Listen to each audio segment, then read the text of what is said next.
and welcome to the half-baked lighting solution. So the idea here is that we are going to only half-bake the lighting for the level.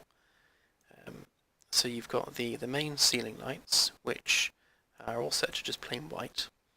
And what they're going to do is they're going to bake as standard emissive lights to generate the shadows and the GI bounces and all the things that give the level the substance and the solidity and the kind of the photorealism. But they're not adding any colour. And you'll notice I've also turned off the emissives for the alcoves here, so they're not generating light anymore, and neither are the emissives down here. And the reason for that is because they don't need to. So we've got rect lights being added from the blueprint, which, if I go there, you can see that they are sized to exactly fit over the emissive lighting panels. And they're turned off at the moment, and I figured it would be easier to build the lighting without the emissives turned on, because if we click play and they're turned on, then you've got that extra light. So if you turn the lights on, you can see the extra light that they put into the level. And I figured having that extra light there kind of muddies the waters when you're trying to get the emissive lighting right. So we just leave them off until gameplay starts. So adding those lights in, it's all coming from the corridor blueprint. So if we look at the walls here, for example, this is the blueprint that builds the walls, adds all the different meshes in. And it also then adds the rect lights.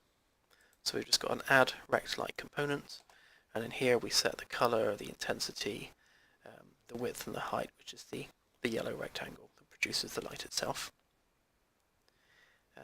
And they are all set as not being visible until begin play. So all we do is we loop through the blueprints, which contains all the lights, and turns them on. And that's done here. So we've just got the blueprint for all the blue lights. I did have the white ones as well, but they're not needed anymore. We can delete those.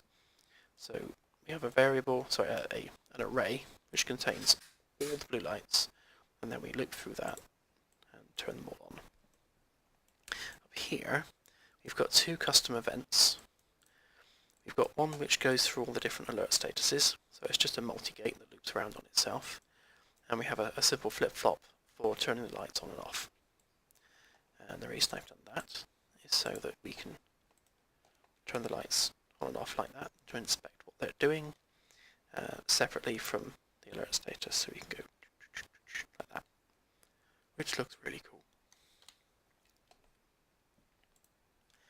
Now to fire off these events, I did have it taking place in the corridor blueprint, but the way Unreal works, at least the way I've noticed it, is that it only seems to work on the most recent blueprint that loads. So if you've got, say, you set up player input on one blueprint and you press R, it only works for one blueprint in the map. So for example, like that corridor was changing, but this one wasn't. There must be a limitation on there. And the way around that is to just go onto the level blueprint and put the actions on there instead. So all it does is it gets all actors of class, so it collects all the corridor blueprints in the map, loops through them, and then fires off our custom events, which are these guys here. All nice and simple. And then these macros, what they look like.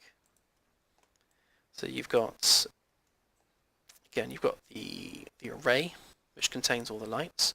So it loops through the array and just changes the color to orange. And then on the walls, it changes the material to an orange material instead of the blue one, and the same for the door at the end.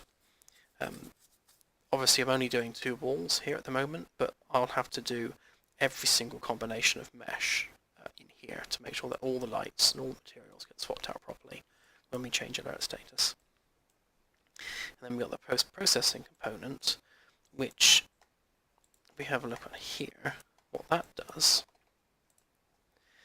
is we can change the amounts, or rather the strength, of the light map.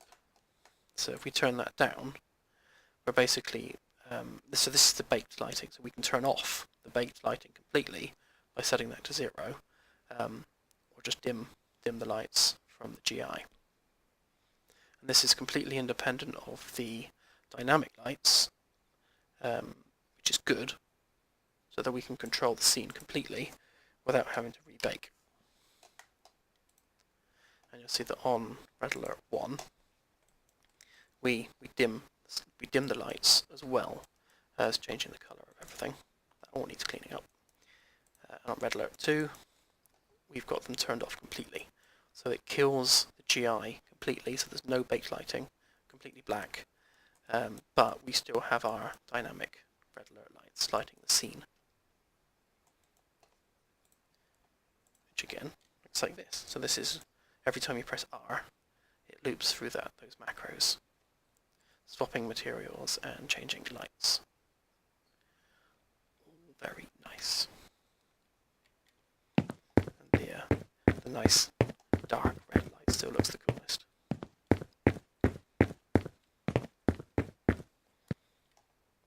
So I think that pretty much covers what we're doing and why.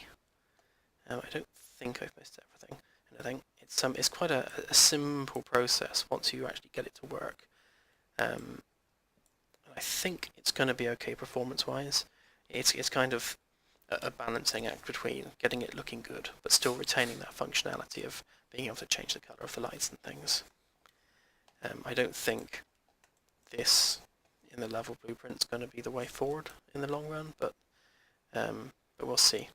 Probably need Verox's guidance on that one.